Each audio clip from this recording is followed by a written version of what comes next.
Sementara itu, pemirsa, Mabes Polri hari ini menggelar sidang etik terhadap anggota Brimob pelaku penabrakan pengemudi ojek online Afan Kurniawan.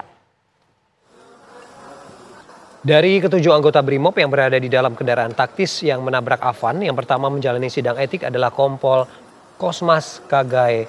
Kompol Kosmas disidang untuk pelanggaran etik kategori berat.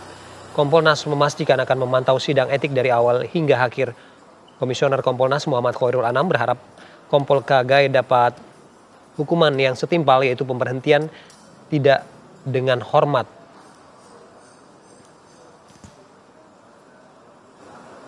Untuk yang kemarin diumumkan sebagai pelaku terduga pelanggar etik untuk kategori berat.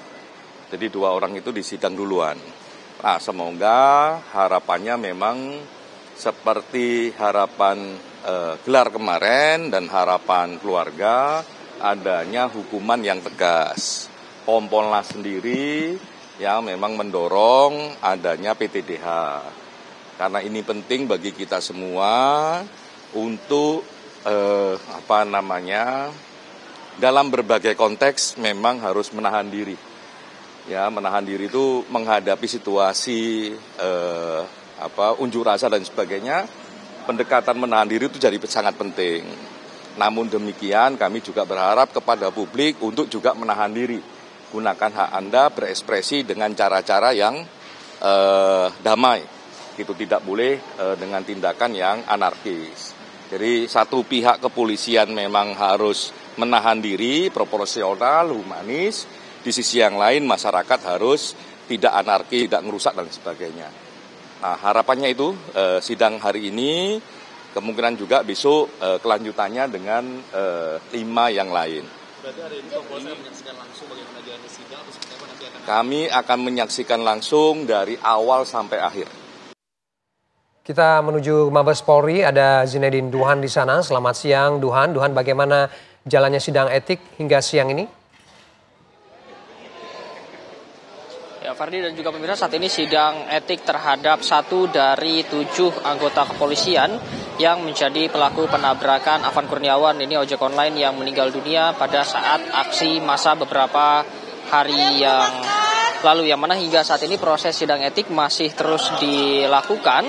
Namun beberapa saat yang lalu kami terpantau memang dari ruang sidang ini keluar beberapa peserta sidang, termasuk juga beberapa saksi, yang mana di jam 12:50 waktu Indonesia bagian Barat ini ternyata di dalam ini sedang melakukan istirahat atau skorsing untuk ibadah sholat dan juga makan siang, lalu akan dilanjutkan beberapa saat lagi dengan agenda untuk memeriksa saksi-saksi. Karena tadi sepemantauan kami ini yang dihadirkan sebagai saksi adalah 6 anggota kepolisian lainnya atau 6 anggota Brimob lainnya yang juga dinyatakan melakukan pelanggaran etik dengan penabrakan terhadap Afan Kurniawan. Untuk yang menjalani sidang sendiri ini merupakan Kompol Kosmas Kagae yang menjabat sebagai Danyon Resimen 4 Kor Brimob Polri, yang dimana pada saat kejadian ini duduk di bagian depan meskipun tidak memegang kemudi, namun dari segi pangkat ini memang paling tinggi di antara yang lainnya. Sedangkan untuk besok sendiri ini dijadwalkan untuk Bribka R atau lebih tepatnya Bribka Rohmat yang akan menjalani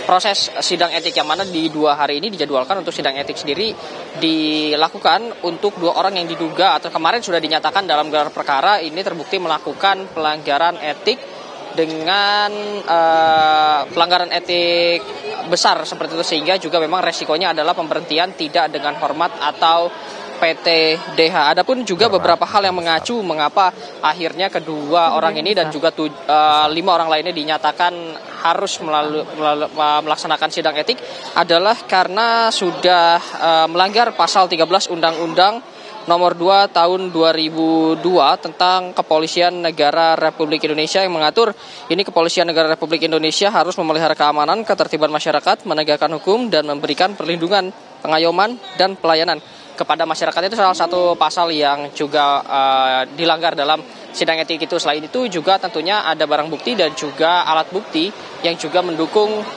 mengapa ketujuh anggota Brimob ini juga harus menjalani sidang etik, bahkan 2 diantaranya dinyatakan melakukan pelanggaran etik kategori berat. Kami masih akan terus memantau bagaimana nanti jalannya persidangan, termasuk juga bagaimana nantinya pihak kepolisian akan mengumumkan hasil dari sidang etik yang digelar hari ini, Ferdi. Baik, terima kasih Zinedine Ruhan dari Mabes Polri.